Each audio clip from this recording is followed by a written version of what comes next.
Simpson pressure washer. Didn't want to fire up. Started opening things up. So you're gonna see me pull this apart really quickly because I just put it back quickly. So you can see how to get to what you need to get to. I did not reconnect that throttle line when I put it back, so pay no attention to that sticking out. But you loosen this, pop that cover. There's a nut there, so I didn't put back on. Boom. This then is loose. It's going to have a little bit of stickiness to it the first time. You'll pop him off. Then you're going to remove this bolt. It's 10 millimeter. These two nuts are 10 millimeter.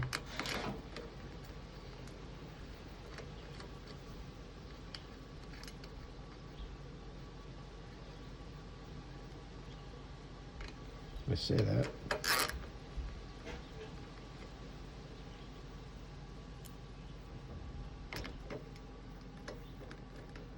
I couldn't even begin to tell you where I got in this ratchet. I think I bought some used sockets and such stuff for my guy one time. That's where I got that. But anyhow, 10 millimeter on these as well, if I didn't say it. When you go to pull this off now, it will be easier with that gas valve in the off position and that all the way over on the choke. And then you're just going to pull him straight out. And he will separate from the carb. So I'm going to keep a finger there. Keep a hold of the metal. And just push the plastic. Pull the plastic, I should say. That little air hose just comes out of that valve cover. Right there. That air hose. Now I'm going to set him off to the side.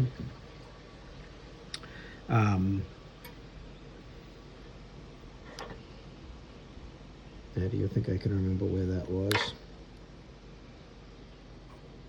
Oh, this was over there on that. So I disconnected that in the little spring. Boom. Sorry for the confusion. This gasket's super important, so make sure it doesn't crack. Set that off to the side. This is your fuel line. Going down under that hose, which goes directly into that black valve. That's just an on-off valve.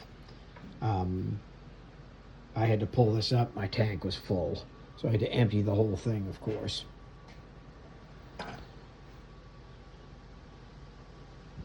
So, with that gas line being connected, disconnected, throttle being disconnected, I found it easier to remove the nut on the bottom for the cup with it still sitting on the bolts. This is 10 millimeter also, which is just a cup for that valve. That was not crudded up, and neither was the inside of the valve. Although I could see that it could get cruddy. So that whole cup, the first time you pull it off, is going to stick up there. You just got to try to pull it down evenly.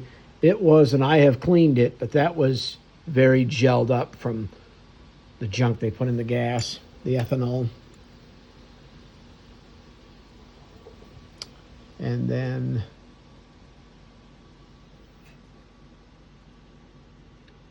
I'll pull that while it's easy. And the things I found quite dirty were with that valve, right when that's down, the valve's open, flat, that valve stem is shut.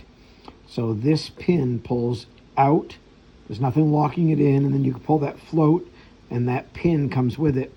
End of the pin had a little bit of crud, and then that hole going up and in goes over to this valve.